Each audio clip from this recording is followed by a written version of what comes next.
जय जोहार, जय छत्तीसगढ़। आप देख रहे हैं छत्तीसगढ़ की आवाम। हाल ही में बिलासपुर हाई कोर्ट ने एक बड़ा फैसला दिया है अजय रेड्डी के नाम से।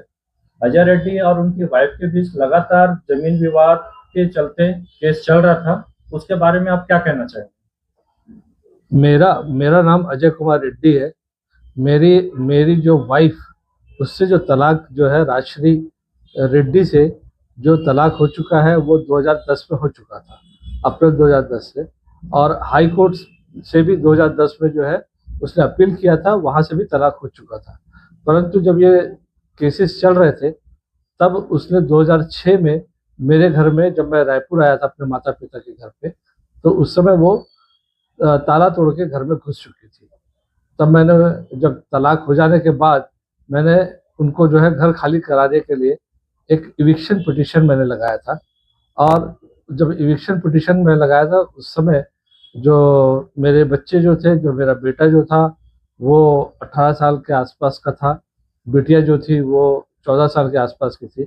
तो मैंने तीनों को जो है मकान खाली करने के लिए लगाया था, क्योंकि वो जो जो दोनों बच्चे जो थे, बेटा जो था वो उस समय चंडीगढ़ में इंजीनियरिंग कॉलेज में पढ़ता था, बेटियां जो थी उस समय विशाखापट्टनम में पढ़ रही थी। परंतु बच्चों के नाम से जो है राशि, अब जो पहले रेड्डी थी अब नायडू हो गई है, और शंकरा इंजीनियरिंग कॉलेज में जो है लेक्चरार है। तो वो उस मकान पे जो है कब्जा करके रखी हुई थी, अवैध कब्जा करके रखी हुई थी। और बच्चों के नाम से उस मकान में वो रुकी हुई थी और वो कब्जा करके रखी थी। तो मैंने इविक्शन पिटीशन लगाया था। तो सेशन कोर्ट में वो तीनों को खाली करने का आदेश हो गया था। उसके बाद राष्ट्रीय नायडू जो है सेशन कोर्ट के न्याय से क्षुब्ध होकर वो हाई कोर्ट गई थी उसमें अपील में। हाई कोर्ट ने अभी 27 नवंबर 2025 को एक आदेश पारित किया है, जिसमें कि डाइवोर्सी वाइफ होने की वजह से उसे उस मकान से बाहर बाहर निकलना होगा। और जो दोनों बच्चे जो है, वो दोनों बच्चे जो है, जो कि अपना हिंदू अ, हिंदू अ, उत्तराधिकारी अधिनियम के धारा 8 के तहत वो उस घर पे रह सकते हैं, ऐसा माननीय उच्च न्यायालय ने आदेश पारित किया है। परंतु वहीं माननीय जो उच्च न्यायालय ने यह भी लिखा कि मेरे जो अभी मैंने 2010 में जब मेरी शादी हो गई थी, तो 2011 में मैंने फिर से शादी किया। 2010 में जब मेरा तलाक हो गया था, 2011 में मैंने शादी किया, तो उनसे 2 बच्चे हुए जो कि ट्विंस है। तो अभी मेरे वर्तमान में 4 बच्चे हैं।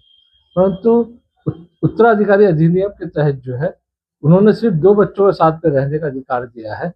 जबकि उत्तराधिकारी अधिनियम तब लगता है जबकि कोई मर्द या कोई आदमी बिना वसीयत के यदि वो मर जाता है, तो उसका जो उत्तराधिकारी तय होता है वो उसके बच्चे और उसकी बीवी तय होती है।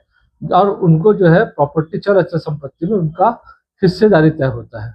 परंतु जब मैं अभी मरा नहीं हूँ और जब अभी वसीयत की बात ही नहीं है, मेरी कमाई हुई प्रॉपर्टी है, तो उसपे जो है सिर्फ 2 बच्चों को रहने का जो अधिकार दिया गया है, जो मेरे मेरे हिसाब से शायद कहीं मैं भी कानूनविदों से मैं जानकारी ले रहा हूँ, और जैसा उचित लगेगा उस प्रकार से कानूनी कार्रवाई करने के लिए मैं आगे की ओर अग्रेसित होऊंगा। धन्यवाद।